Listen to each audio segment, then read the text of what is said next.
Hello, we're here at Gallifrey One in Los Angeles at the LAX Marriott, and I'm here with Riley Silverman. Hello. And you may hear a Dalek in the background. That's been happening a little bit while we've been setting up. We're here with Daleks, and I haven't seen any Cybermen, but we saw... No, I've seen a couple. Usually there's always like one or two. I saw a Handles.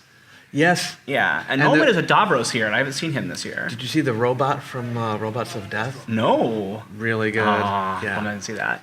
So I'm always a fan of when people make a cosplay off of like one classic series monster, like one that was never repeated. You know, like there was like the Menoptera were here one time, like the butterflies and the bees. Like I was like amazed they actually made the whole thing, like the Zarbi and the Menoptera. It was pretty impressive. Yes. So Riley is a comedian. Yeah. And she's actually got some good stand-up on YouTube, so I'm going to leave you a link in the description below this video so you can check her out. But we're going to hear talking about one of my favorite topics, the Doctor Who pilgrimage. Yes. And Riley just so happens to be nearing the end of her run on the classic series. Is that right? Yeah, I'm about to. I'm in I think the last season and a half of the McCoy era, so I will be soon. I've definitely seen the TV movie already, so yeah, I'm very close to the end of it. How long have you been a fan? And how long before you decided that that's something you wanted to do? I got into Doctor Who during the modern series. I was aware of it when I was younger, but it wasn't something that I ever got into. I picked it up during Smith's run, but I started from Eccleston and went through Eccleston, Tennant, Smith onward. And I really loved the show, and I think actually it was coming to Gallifrey. And Actually, no. Actually, it turns out I actually started watching the classic series before I came to Gallifrey. Because I remember my first year was when I saw those Menoptera guys, and I was excited to see them. Just in bits and pieces? So you're like, oh, I heard this was good, I'm going to watch that, I heard that was good? No, actually what happened was I just had this desire to watch it. And at the time, it was still available on Hulu. And my friend and I decided to start doing a podcast that's long since extinct, doesn't exist anymore, neither does that friendship. But we watched through the show, and we got all the way through Hartnell, Troughton, and almost all of Pertwee before the show stopped existing. And then that was several years ago. So that was the beginning of your pilgrimage, or did you go back again? Oh, so that was the beginning of my pilgrimage. And then I took a bit of a break after that, and then after coming back from Galley that next year, I was like, boy, I really let that drop off, and so I just picked up from where I left off. And I think the last episodes that we had watched for the show was Attack of the Dinosaurs with Pertwee. Oh yeah, Invasion of the Dinosaurs. Invasion of the Dinosaurs, yeah. So then we that's where we dropped off at. So where I picked up was, I can't remember the name off the top of my head, but it's the one where Sarah Jane comes in, and there's the Sontarans, and they go back in time. Time Warrior. Time Warrior. Yeah. And so that was the first one I picked up with, and then I worked through the rest of Pertwee into Baker, and I kind of take breaks because it is a lot to just plow through. So that's why I haven't finished McCoy, but.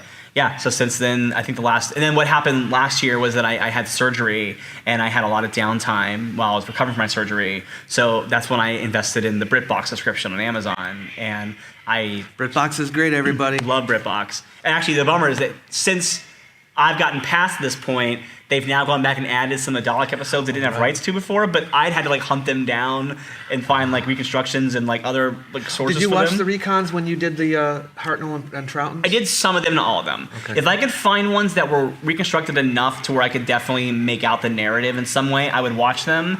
I love the Daleks Master Plan. That was one that I didn't care that it was in pieces because it was so ridiculous and so fun to watch.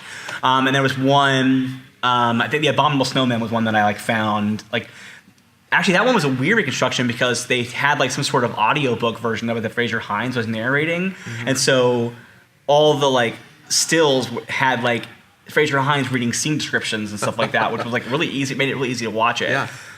So I did those, and of course obviously the 10th Planet has that cartoon ending to it. So I did those. But if there were some that I watched that were almost incomprehensible, and for those ones I would just go to Wikipedia or TARDIS Wiki and just read the description of what happened in that storyline, so I would know what the plot was. At what point would you recommend someone else do this, or do you think it's not for everybody? Do you think you should be a fan for a while before you embark on this, or would you have a newbie start at an Unearthly Child and work their way through? I don't like when people set rules of the exact right way to do fandom. I think that if you like something and you enjoy it, wherever you entry point it is where you entry point it, and you can enjoy it from there, and you can do what you want to do. I get really frustrated when someone is interested in starting Doctor Who, and there's like a contingent of fans who think they have to start Unearthly Child. Because I would say that kept me from starting the show for a very long time, because for me it was so overwhelming that there was so much history of the show that I would never get through. And so for me, like, I actually think that a new fan of Doctor Who could start with Series 11 if they wanted to. I think that, like, I wrote an article for Sci-Fi Wire about various ways that you could binge prior to Series 11. I had written, like, here's where you can join the show if you want to, and like here's like varying levels of commitment that you want to put into it. And like I did call the watching from the classic onward the endurance method. But then I actually have this modern Who like structure where I think if you're starting Modern Who now, if you don't want to start the newest series, I think you start with Matt Smith's first season, watch basically up until Time of the Doctor, and then you watch. It's just so ridiculous, but you take it's like very much my version of the machete cut for Star Wars. You take Matt Smith's first season, you watch up until the Pawns leave, then you go back and watch Eccleston, and you watch Tennant, and then you pick up Matt Smith again at the Snowmen, and that leads you into the setup to the Day of the Doctor, and that you can kind of narratively view it as like when he's like in that like like when he's like kind of hiding away from stuff. Now you're looking back on where he's come from, the reason why I say that.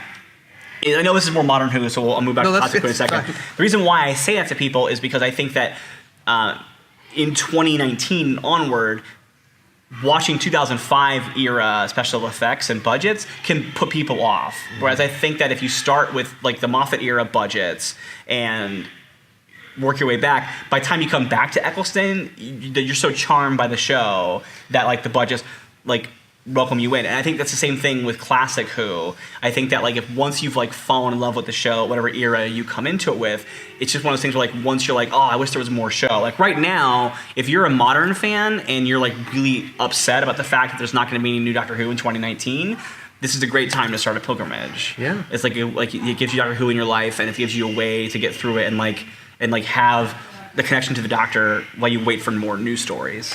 Do you think watching it in order is a different experience than watching it like here a bit here and a bit there? Yeah, I think it is. I think that watching it in order really gives you a scope of the various ways the show has changed over time. Actually, I think modern fans who might feel a little more off-put when like a new showrunner takes over and the show feels like it has a different vibe might actually benefit from seeing how much that has happened over the course of the show. Like especially distinctly, I would say in between Troughton and Pertwee, it feels so much like a different show. And even Pertwee into Baker, but I think that Troughton Pertwee jump is such a dramatic change. Mm-hmm. And I mean, I think Baker, it gets, that era, it gets a little bit more horror based and stuff like that. But then even like Tom Baker's last year into Davison's first year, where it turns that shift into hard sci-fi again, like there's just like they're so pronounced different. And even really going from Colin Baker to Spencer McCoy, the theme song might be about what it is either way, but the show gets so strange and like weird under the McCoy era, and you got stories like like Paradise Towers, and you've got what's Delta and the Bannerman? Yes, exactly. Yeah, Delta. I kept wanting to say Echo. I'm like, it's not Echo. Yeah, Delta and the Bannerman is such a weird episode. It's fun, but it's bizarre. Yeah. Were there parts of the series that you had a hard time getting through? Yeah, a lot of Pertwee. Although I liked I think by the end of Pertwee, I had like figured out I liked Brigadier, and I liked Joe Grant a lot. I didn't love the Davison era. I don't love the whole like kind of the last. Yeah, the Peter Davison, Colin Baker era weren't as much as I wanted them. I struggle with them a lot. There is some stuff in the Colin Baker era that I think is really interesting and fun and weirdly dark at times, but that was tough. And I think that the Hartnell era especially it feels almost inaccessible if you're trying to like look at it from Modern Who as a feeling. But then like once you get into it and you get what it is, it can be kind of fun to watch. Watch it almost like it's a different show. Yeah. And then you start to see little like nuggets of when it becomes Doctor Who. Yeah. Like do you think there's a benefit of like getting through the parts that you don't like watching it anyway? Because someone might say, why should I watch the stuff that I don't enjoy? But do you think there's a benefit to forcing yourself to watch all of them? I mean, I think that it's a choice. I think that if you honestly just aren't enjoying it at all, I don't think that you're letting yourself or the show down by not watching it. I don't advocate like making yourself miserable watching anything. For me, even when I didn't like it, I still enjoyed it, if that makes sense. Like I still felt like, I'm tapping into the history of the show. And I was like, it makes me, and then when I come to Galley, especially, and I'm around like other Whovians, it's kind of fun to have a little bit more of a like language to speak to them with it, and like that's you like, get the in jokes and you know? And like I get the references to like specific, like it's not, I don't have quite the like quick pool as a lot of people, but it is kind of fun to sit on the panels and have someone make a joke about Chris Bidmead and get what they're talking about, and like John Nathan Turner and getting what they're talking about. So that's fun. Yeah. So do you have any tips or recommendations for people who are thinking about embarking on this journey or who have started it to make it more enjoyable for them? Yeah, I think that the best way to do it is to watch it with somebody, like not necessarily having to have them sit down on a couch with you and watch it together, but someone you can like message about it or text about it and like joke about it with as things are going on. I think that makes it like a little bit more, because it is a grind. Like there's a lot of episodes and like each arc is very long, but when you're used to modern TV pacing, when you, especially early on when you get these storylines that can be like, Master Plan is the longest at 12, but you get some that are like 6 or 7 and can be kind of frustrating.